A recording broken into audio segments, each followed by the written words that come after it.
కార్తీక పురాణము. వశిష్ఠుడు జనక మహారాజుకు కార్తీక పురాణాన్ని ఇలా వివరిస్తున్నాడు. 21వ అధ్యాయము. పురంజయుడు కార్తీక ప్రభావమును ఎరుంగుట. ఈ విధంగా యుద్ధానికి సిద్ధమై వచ్చిన పురంజయుడుకు కాంబోజాది భూపాలకులకు భయంకరమైన యుద్ధం జరిగింది. ఆ యుద్ధంలో రధికుడు రధికునితోనూ, అశ్వసైనికుడు అశ్వసైనికునితోనూ, గజ సైనికుడు గజ సైనికునితోనూ, పదాతులు పదాతి సైనికులతోనూ, మల్లులు మల్లయుద్ధ నిపుణులతోనూ, ఖడ్గ గద బాణ పరశువు మొదలైన ఆయుధాలు ధరించి ఒండ్రులు ఢీకుంటూ, హూంకరించుకుంటూ, సింహనాదాలు చేసుకుంటూ, సూరత్వ వీరత్వాల్ని చూపుకుంటూ, బేరీ దుందుబులు వాయించుకుంటూ, శంఖాలను పూరించుకుంటూ ఉభయ సైన్యాలు విజయకాంక్షలై పోరాడారు. ఆ రణభూమి యందు ఎక్కడ చూసినా విరిగిన రథపు గుట్టలు, తెగిన మొండాలు, తొడలు, తలలు, చేతులు, హాహాకారాలతో దీనావస్థలో వినిపిస్తున్న ఆక్రందనలు, పర్వతాల వలె పడియున్న ఏనుగుల, గుర్రముల కలేబరాల దృశ్యాలే. ఆ మహాయుద్ధమున వీరత్వాన్ని చూపి చచ్చిపోయిన ప్రాణులను తీసుకెళ్లడానికి దేవదూతలు పుష్పక విమానంపై వచ్చారు. అటువంటి భయంకరమైన యుద్ధం సూర్యుడు అస్తమించే వరకు జరిగినది. కాంబోజాది భూపాలుర సైన్యం చాలా నష్టమైపోయింది.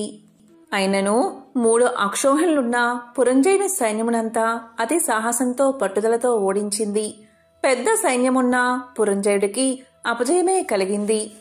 దానితో పురంజయుడు రహస్య మార్గంలో శత్రువుల కంటపడకుండా తన గృహానికి పారిపోయాడు. బలోపేతులైన శత్రురాజులు రాజ్యాన్ని ఆక్రమించుకున్నారు. పురంజయుడు విచారంతో సిగ్గుతో దుఃఖించాడు.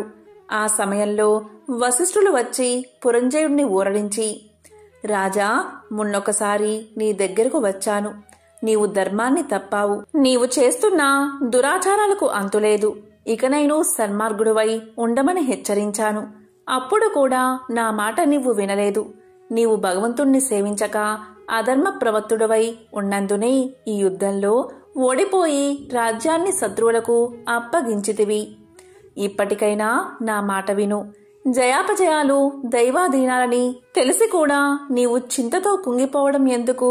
శత్రురాజులను యుద్ధంలో జయించి నీ రాజ్యాన్ని నీవు తిరిగి పొందాలి అనే తలంపు కలదేని నా హితోపదేశం ఆలకించు. ఇది కార్తీక మాసం. రేపు కృతికా నక్షత్రంతో కూడిన పౌర్ణమి కాబట్టి స్నాన జపాది నిత్యకర్మలు ఆచరించి దేవాలయానికి వెళ్లి దేవుడి సన్నిధిన దీపారాధన చేసి భగవన్నామ స్మరణ చేస్తూ నాట్యం చెయ్యి.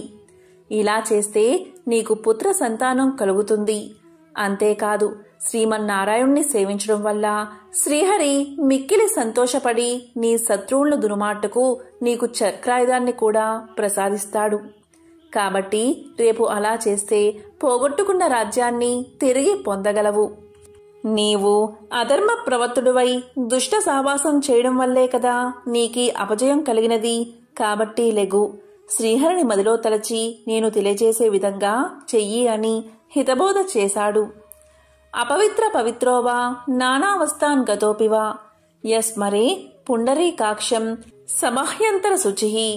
ఇట్లు స్కాంద పురాణాంతర్గత వశిష్ఠ ప్రోక్త కార్తీక మహత్యమందలి 21వ అధ్యాయము 21వ రోజు పారాయణం సంపూర్ణం.